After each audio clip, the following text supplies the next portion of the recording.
Welcome in to the Sactown Sports Kings recap. My name is Chris Watkins. I am live from Golden One Center following the Sacramento Kings 122-117 defeat handed to them by the Phoenix Suns. The Phoenix Suns, who are the number one team currently in the Western Conference. And boy, oh boy, did the Phoenix Suns prove exactly why tonight. Outstanding performances from Devin Booker. He had 44 points, 8 rebounds, and 4 assists. Great night from Malik Monk. He put in 30 points, 8 assists as well. Domantas Sabonis had a near triple-double, 17 points, 9 rebounds, and 10 assists for Domas. Absolutely a great game for him. Unfortunately, the Kings couldn't come up with the win, but boy, oh boy, was it an entertaining game. From start to finish, really, this game was really, really close.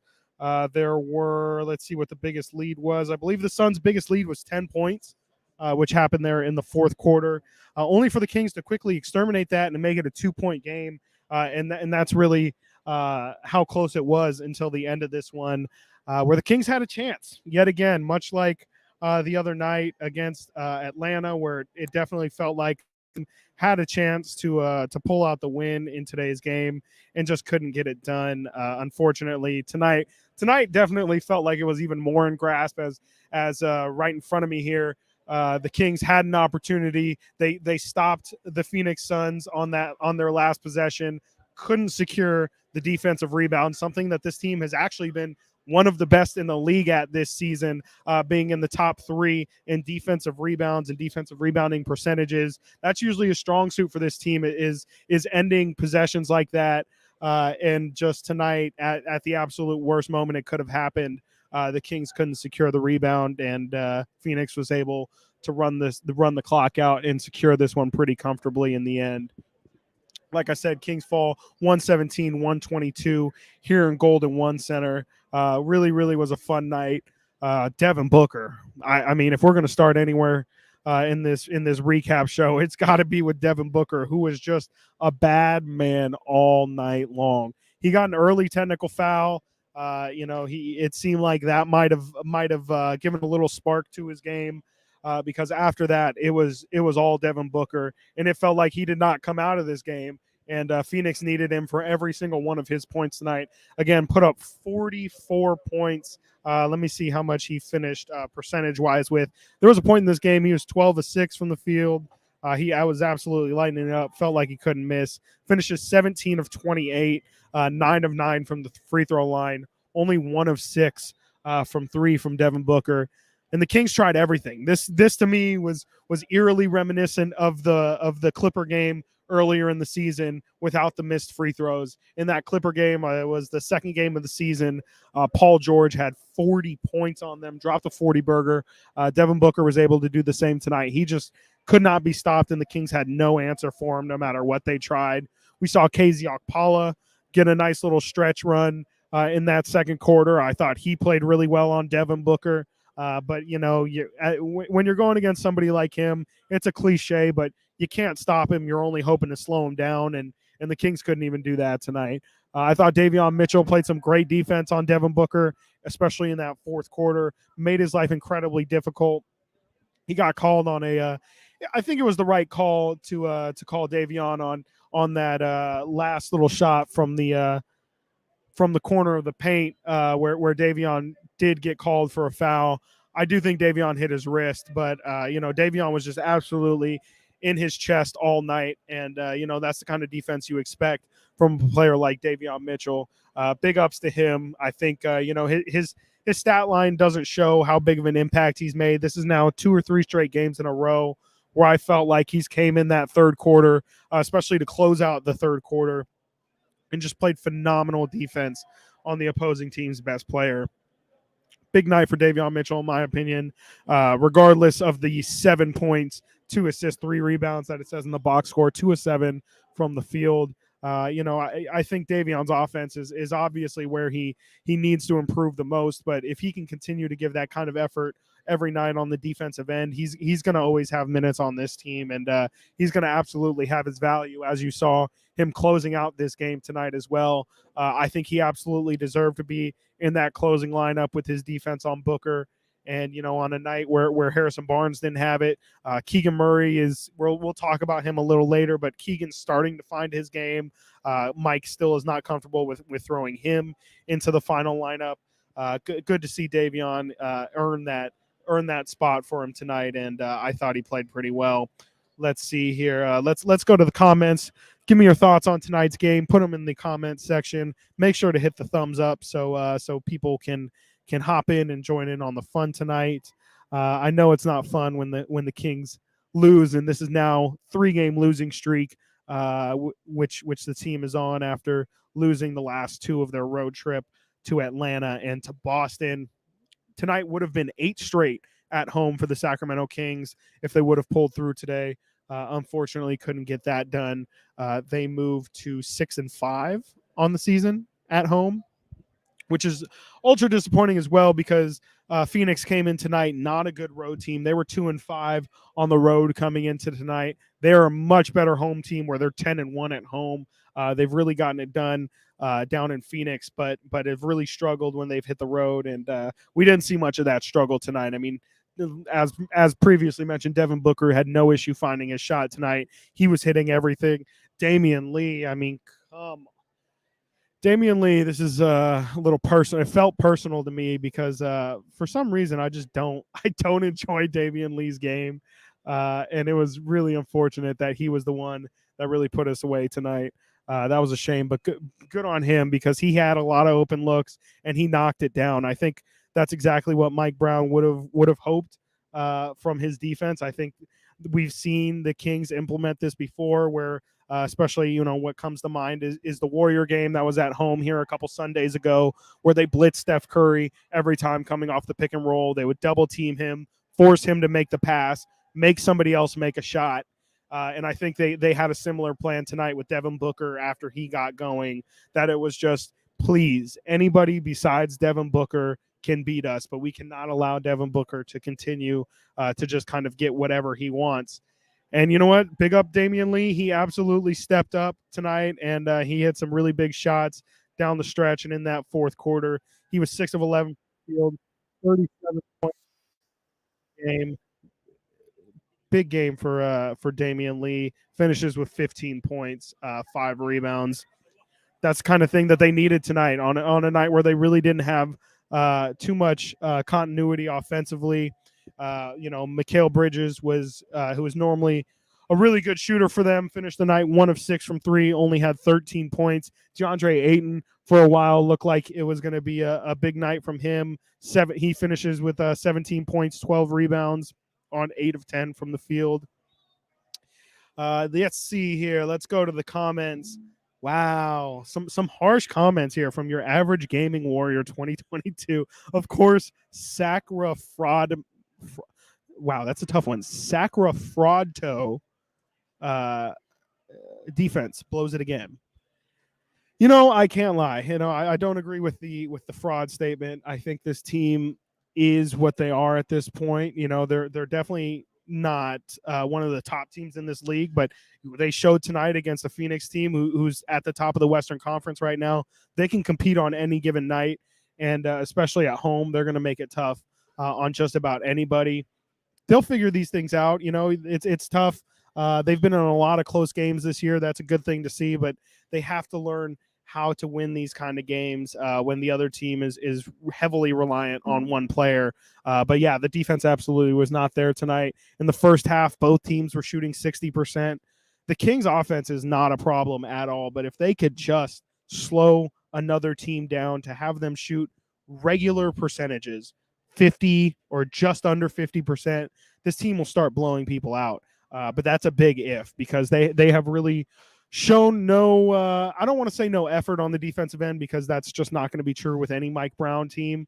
But they just haven't been able to make stops on the defensive end for whatever reason that is. And if they can figure that out, man, oh man, we're gonna see possibly another 7-game win streak here. But again, that's a really big if, because this team continues, it feels like every night, to give up 55, 60% from the field in a half, which you're just not going to win many of any NBA games if you continue to do that.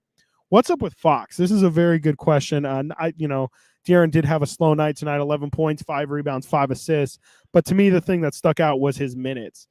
Didn't play too many minutes. He had 24 minutes midway through that fourth quarter before checking in for the last 5 minutes. De'Aaron finishes off with 29 minutes.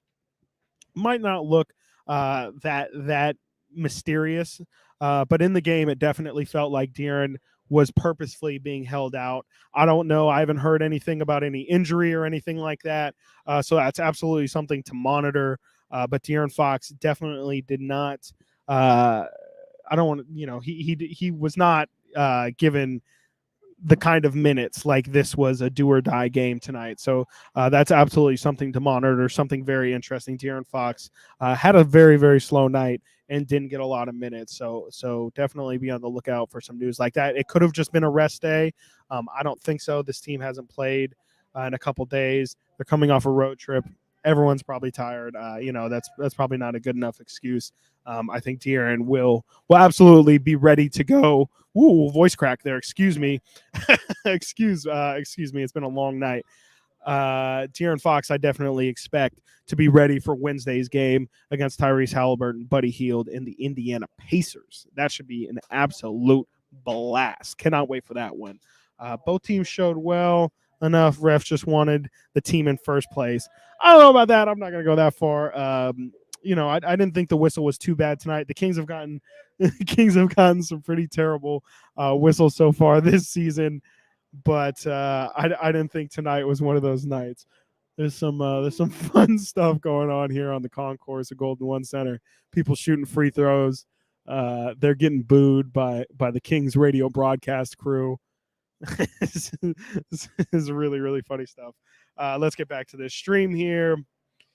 Yeah, this is going to be a common theme, and this was something I looked at last season when people were wondering if last season was going to be the Kings' season to turn things around.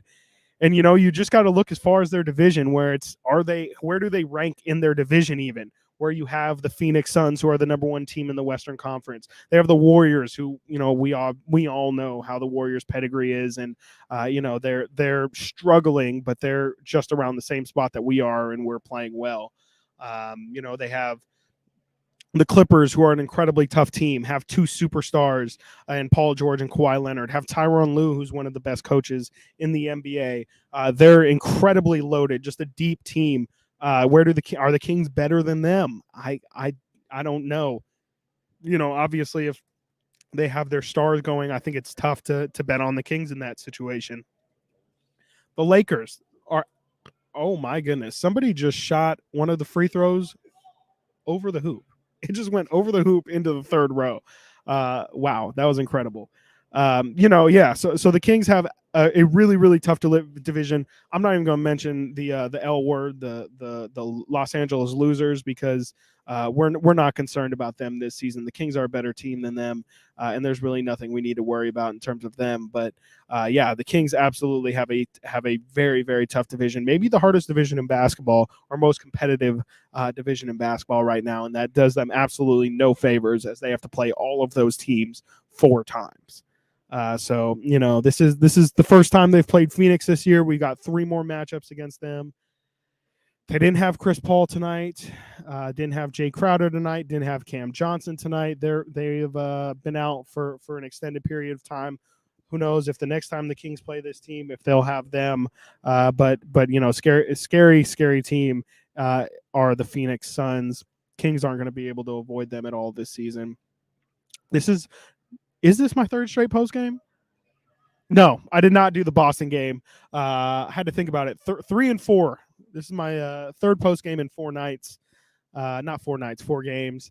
I did do the Atlanta post game.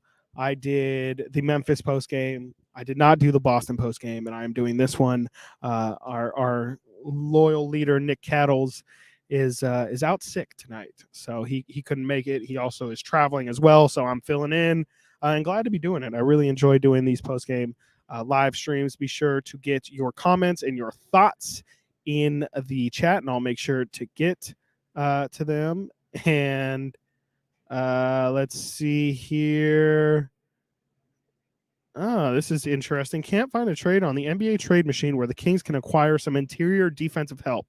That's been a glaring weakness so far this season. Yeah, absolutely. I've talked about this a couple times so far on different platforms, but the interior defense, the rim protection, isn't there for this team. They're one of the worst teams in the league at defending the rim. Teams shoot an incredibly high percentage against the Kings at the rim and from within the restricted area. I don't see where the answer is. Chimezie Metu has been somebody that the Kings have thrown out as a backup center to Domantas Sabonis. I don't think Sabonis is ever going to have that high level rim protection just because of the level of verticality that he lacks. I think he tries his behind off, but he just has his certain limitations, and he's just not a natural rim protector. Mezzi hasn't done really well protecting the rim so far this season. I think they like him on the perimeter as a defender, and I think that's a big reason why he's been the choice over Richaun Holmes, because when Mezzi's on the floor, they just switch everything, and that's just a little bit more difficult with Richaun, who hasn't done well on the perimeter so far this season.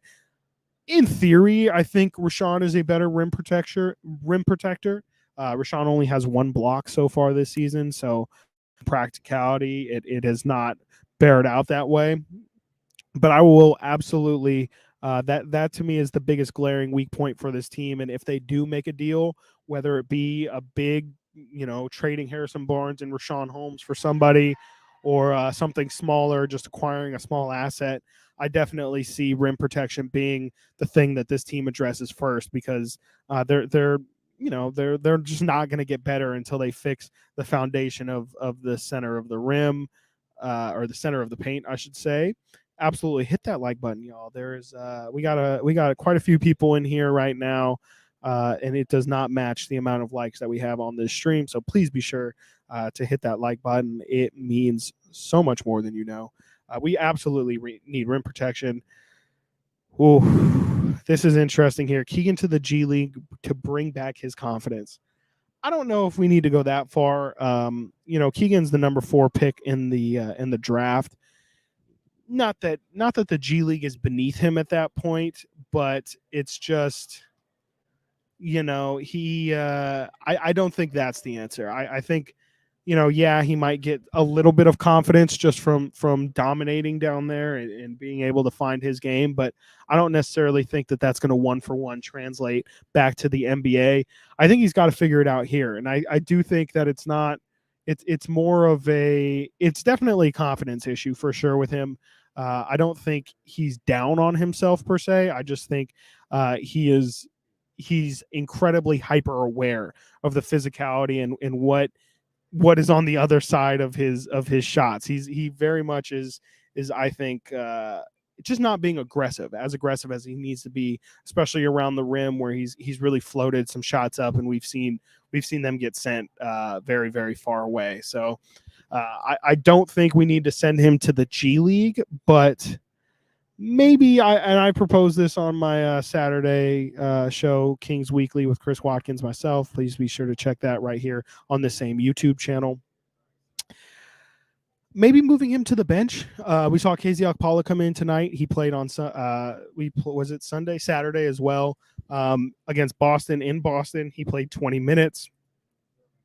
I think he's looked pretty solid in his 2 games.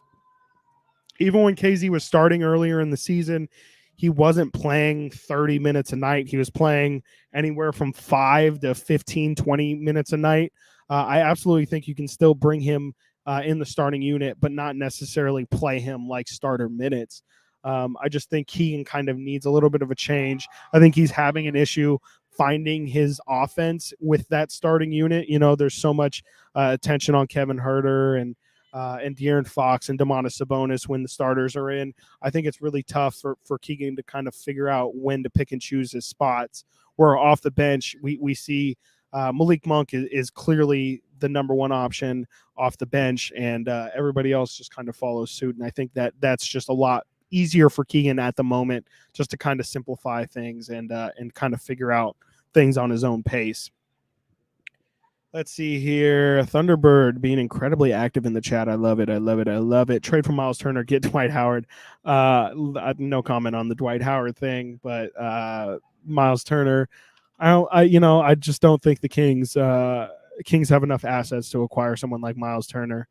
Miles Turner's probably going to go for, it feels like that Westbrook and 2 first-round picks for Buddy Hield and Miles Turner is just destined to happen at some point. I don't think the Kings can match that value anywhere close to that. Neemias Queta was active tonight. Neemi Queta should get some run to see if he answers the interior defense. That's, I think, could be a long-term solution. Neemias Queta did have it. It needs to be mentioned. He had an incredible night in the G League the other night, putting up 38 points and 20 rebounds, something insane like that. Neemi's biggest problem in the NBA has just been he hasn't looked fluid enough offensively. His body is still not quite there. He's in incredible shape. You would think Neemias Queta is like this really big, lumbering, almost like an Alex Len kind of. Well, Alex Len honestly is in really good shape as well. A little more like DeMarcus Cousins, maybe you think of Neemias Queta, but he's actually really, really trim. Is incredibly strong. I think it's just, I think his body and his mind aren't quite on the same page yet. I think he knows what to do, but in terms of getting the speed, he's not quite adjusted there yet. And I definitely think, from everything I've heard, the Kings are incredibly high on Neemias Queta and do hope to have a future with him for this team. I just think that they're going to do it on their time and they're not going to try and force the issue. Also, it's kind of risky, right now. It's kind of the same thing with Keegan Murray, where you have to play the balancing act of we're trying to win games, but also we need to develop these guys. And at the moment, winning games is the priority. So if you're going to put in Neemias Queta, if you're going to continue to play Keegan Murray the amount of minutes that you're playing him, it might come at the cost of winning. And I think we all know that it seems like this season winning is the main objective. So I would be very surprised if both Keegan Murray's minutes continue to be what they are, and I would be surprised if Neemias Queta gets inserted into any lineups anytime soon, especially with Mike only running a 9-man rotation right now. That's a very, very tight rotation, and I don't know if Neemias can crack that off of one good G League performance. But at the same time, all he's got to do is continue to do that, continue to impress when he is up here in Sacramento. And, he'll absolutely get some minutes. There's no way the Kings are just going to store this guy away on their bench and never play him in a game when he's putting up the kind of numbers that he's put up and shows the kind of talent that he's shown in the past.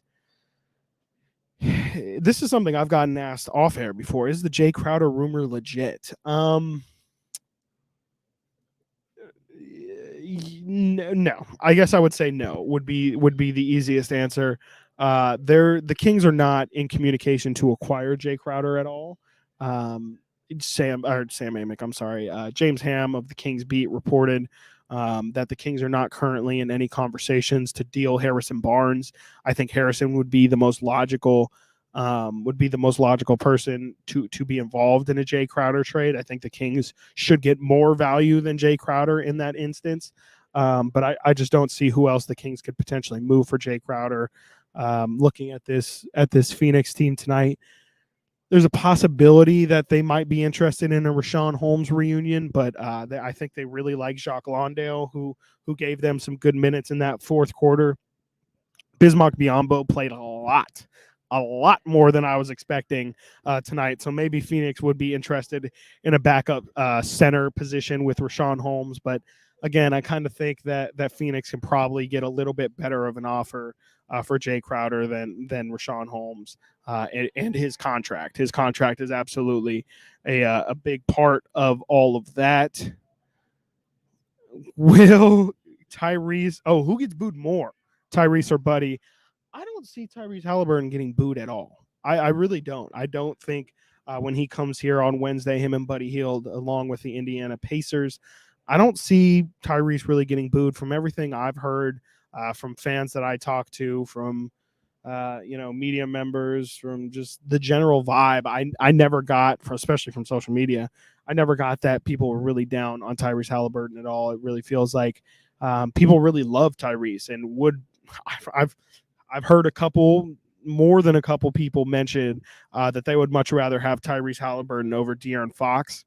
I'm not one of those people, but I think Tyrese will more than definitely more than the boos will get a pretty loud ovation come on Wednesday.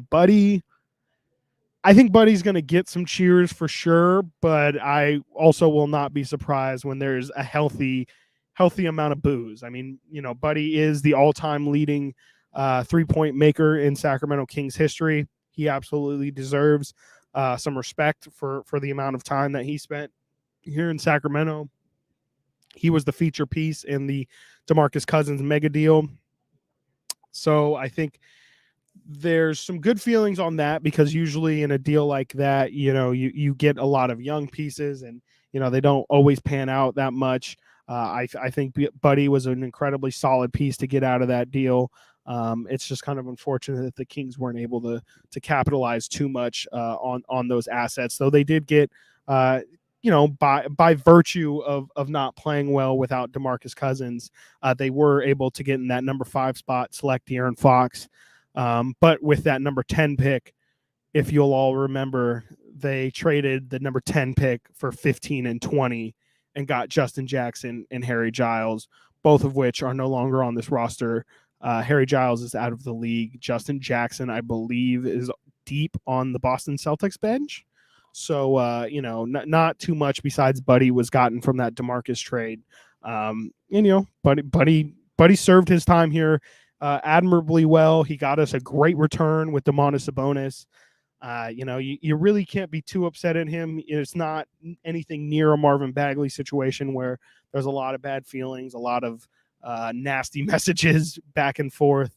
It was pretty. I think it was pretty copacetic with Buddy leaving, and Buddy's a really good guy. He's really funny. I think all of his teammates really liked him. It's just kind of unfortunate that I think it just wasn't going to work here for a myriad of reasons. It just wasn't work. This has been brought up a lot. DeMarcus Cousins coming back to the Sacramento Kings. It's tough because of what you mentioned right here. The culture definitely has changed here in Sacramento. I was actually talking to somebody about this the other day. It does feel like since the Kings released or traded DeMarcus Cousins, they have made a point to bring in extra good human beings. Obviously, DeMarcus had his run-ins with officials and with fans and with teammates and with coaches and possibly with other high-ranking people in the organization. But I think that since that has happened, I think the Kings, like I said, made a point to bring in high character people. We see Harrison Barnes has been a major front facing person that the Kings have had in the post DeMarcus era. Garrett Temple is somebody that played with DeMarcus but was incredibly important to the Kings after DeMarcus as well. Who else is a high character guy? I mean, De'Aaron Fox is another high character guy. Domantas Sabonis is a really, really good guy. I just feel like that was a major shift from the Kings in terms of a culture standpoint. And now that they do have all of these positive vibes, I don't know if bringing in DeMarcus Cousins is the number one priority or should be the number one priority for this team moving forward. Let's get a couple more questions in here before we hop off. A couple more. Let's see here. Miles Plumlee or Robin Lopez? Well, I'm a huge Robin Lopez guy. I just love the Lopez twins. I think, honestly, Robin would be perfect as a backup center. He does provide rim protection. He's really solid offensively, sets incredible screens, much like Domas does. He's not quite the playmaker, but he is no slouch as a playmaker either. I think the Lopez twins are incredibly underrated. I would possibly throw a parade if we got Robin Lopez. Big fan of that. Let's see here. I do think this team makes a trade by February. It seems like the team isn't fully built yet, and they can, as mentioned before, they could use some rim protection and possibly some wing dev. Let's see here. I should plug my Twitter. You're totally right, Thunderbird. I do have a Twitter.